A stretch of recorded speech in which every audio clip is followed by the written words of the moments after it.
Assalamualaikum warahmatullahi wabarakatuh. Anak-anakku semuanya, bagaimana kabar kalian?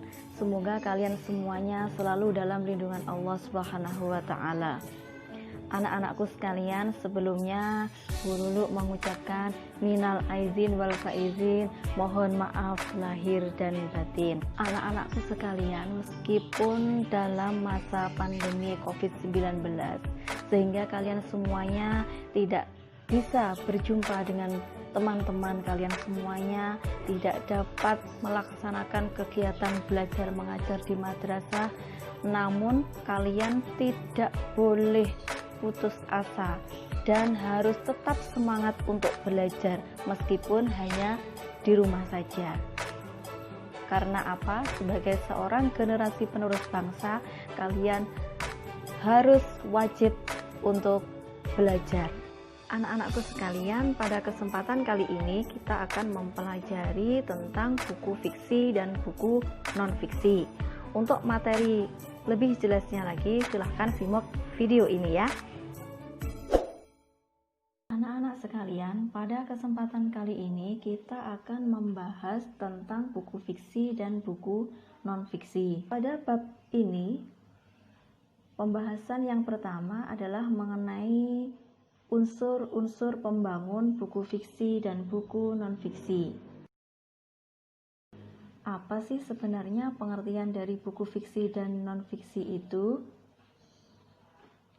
Buku fiksi adalah suatu karya sastra yang menceritakan hal-hal khayalan, rekaan, atau sesuatu yang tidak sungguh-sungguh terjadi. Buku fiksi biasanya berisi cerita, sifatnya imajinatif, tidak membutuhkan pengamatan dalam pembuatannya, dan juga tidak perlu dipertanggungjawabkan karena ide ceritanya berasal dari khayalan atau imajinasi dari penulis. Contoh dari buku fiksi diantaranya adalah dongeng. Dongeng yang biasa kalian baca seperti dongeng kancil, dongeng kura-kura, dan lain sebagainya. Selain dongeng, ada lagi yaitu cerita pendek atau cerpen, novel, dan lain sebagainya. Setelah kita mempelajari atau kita mengetahui tentang buku fiksi, selanjutnya kita akan mencoba untuk memahami tentang buku non-fiksi. Buku non-fiksi adalah buku yang menawarkan informasi-informasi pengetahuan faktual yang dapat memperluas cakrawala pengetahuan bagi pembaca. Buku non-fiksi ditulis berdasarkan pengalaman, hasil observasi, dan juga fenomena yang terjadi dalam kehidupan nyata. Contoh diantaranya buku non-fiksi ada buku biografi ataupun juga buku autobiografi.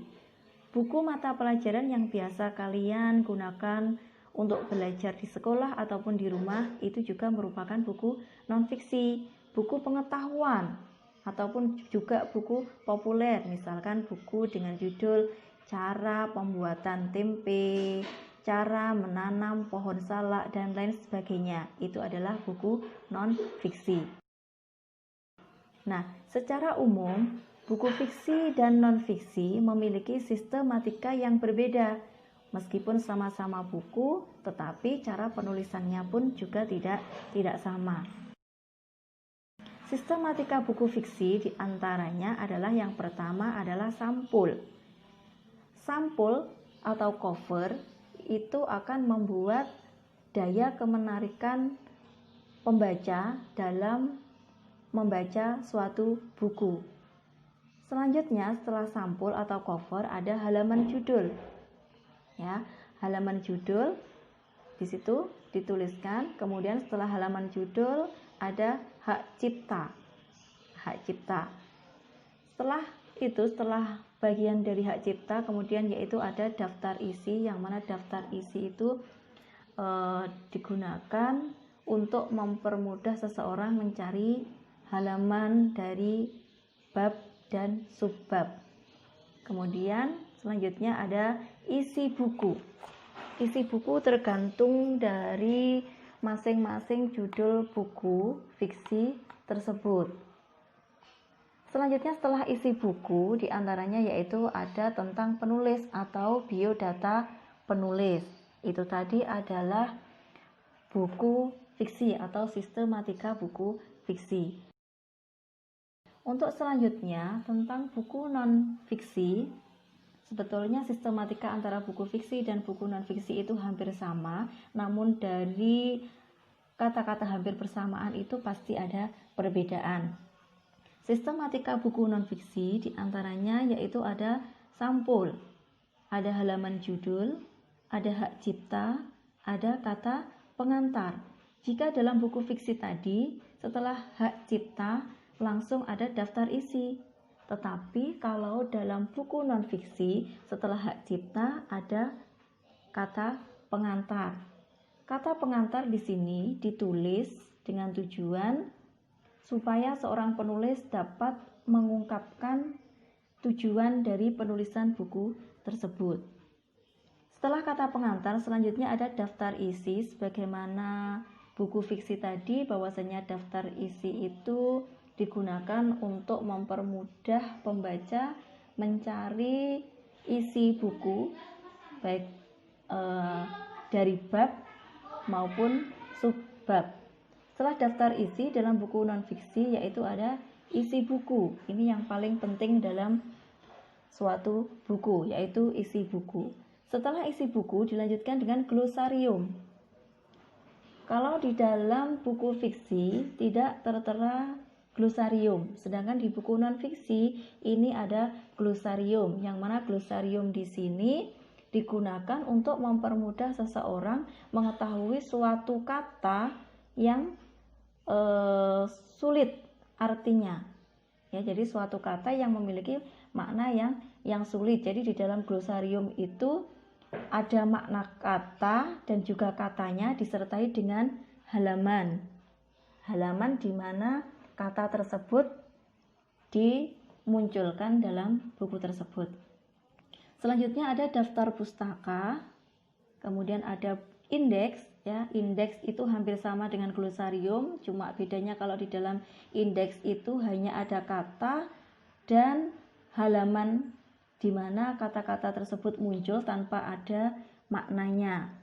Jadi perbedaannya di situ antara glosarium dan indeks. Kemudian yang terakhir, dalam buku non-fiksi juga disertai dengan lampiran-lampiran jika hal tersebut diperlukan.